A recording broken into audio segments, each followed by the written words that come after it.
Hi everyone, welcome back to GMS Migration Global Move Services Talks. I'm your host Maya, and today we've got a special episode lined up about 407 visa. We've welcomed Zahir Khan, a registered migration agent at Global Move Services, back to the show. He's helped hundreds of clients build their future in Australia. Thanks, Maya. It's great to be here again, and always a pleasure to talk about migration that helps people understand their options. Let's jump straight in. Zahir, we know that 407 visa is the training visa. So what are the benefits for someone who comes to Australia on this visa? Yeah, this visa comes with some solid perks. For the main applicant, it's a great chance if you're looking to upskill, meet licensing requirements, get hands-on Aussie work experience in your field. You're working with real employers, learning Aussie standards, and building up your resume, which is gold when applying for permanent roles later on. And what about their partner or kids if they've got family? For your family, it's also pretty decent. Your partners can come with you and might be able to work part-time or full-time depending on the setup. If you've got kids, they can study here too. So it's not just about the individual, it's an opportunity for the whole family to start the Aussie life. Now, let's talk about what people actually need to qualify. What are the English requirements? And do applicants need a skill assessment for the 407 visa? Let's break it down. You'll need English requirement unless you are exempt as IELTS 45 overall or PTE Academic 30.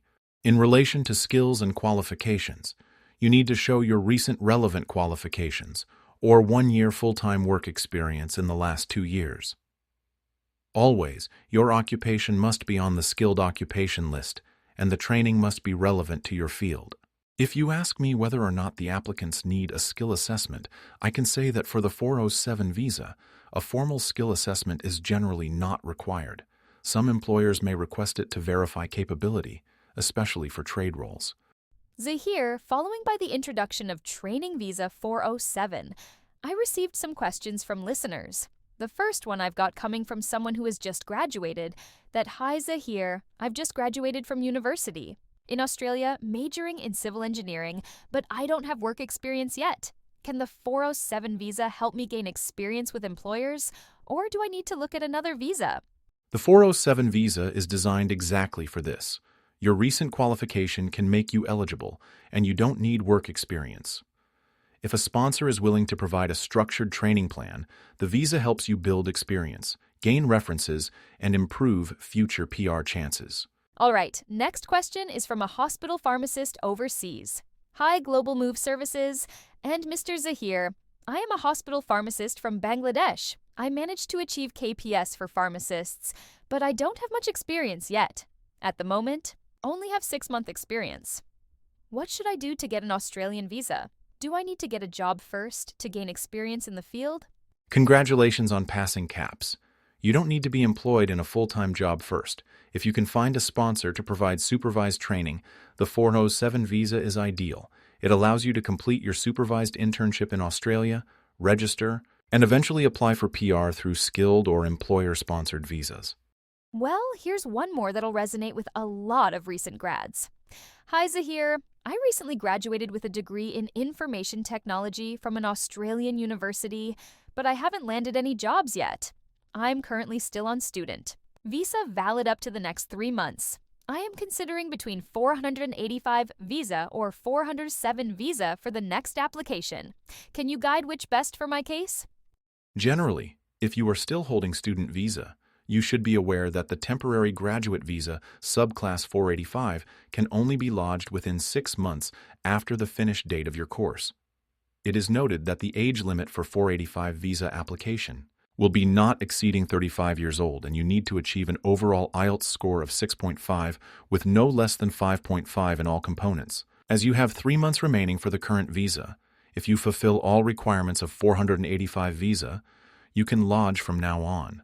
Depending on your course structure, you can be granted 18 months up to 3 years. In case that you can find the sponsor in IT filed for supervised training, the requirements for English test and skill assessment will be feasible, which mean 407 visa will be a good option for you to gain hands-on experience in Australia.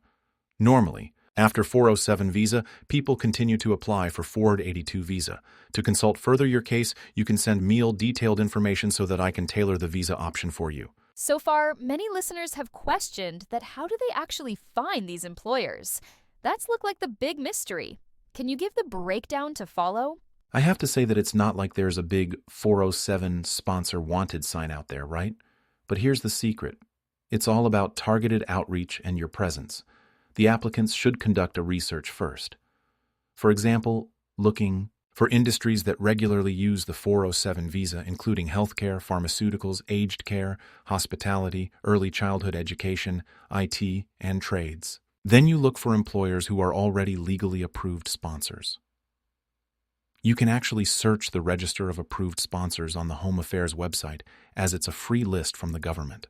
Love that free tool that most people ignore. But how do we actually connect with these employers? This is where digital principles come in. You need a professional LinkedIn profile, a tailored resume, and a short, clear introduction about how you'll add value to their business. Bonus points if you make a short video intro. Sound interesting. Video makes it personal. Any other channels you recommend? Absolutely. Networking is huge. Use platforms like LinkedIn, Facebook job groups, and even contact registered training organizations, RTOs.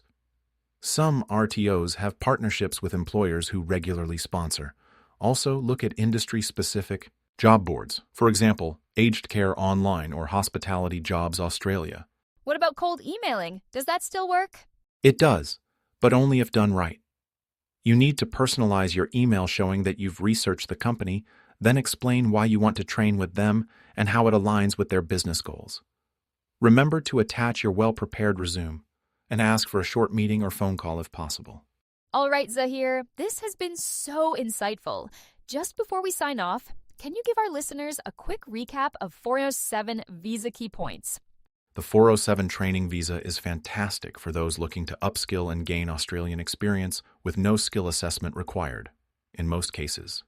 From my viewpoint, it's a transition to other employer-sponsored visas as 482 visa, 186 visa, and PR. And how can listeners reach you? For any specific inquiries, you can email us at info@globalmove.com.au or call message on WhatsApp at +61 413 685 889. Depending on your situations, we will tailor the visa options for you. Thank you for tuning in to GMS Migration Global Move Services Talks. Share and subscribe if you know who's looking to make their move to Australia. Comment in the box if you have more questions to ask.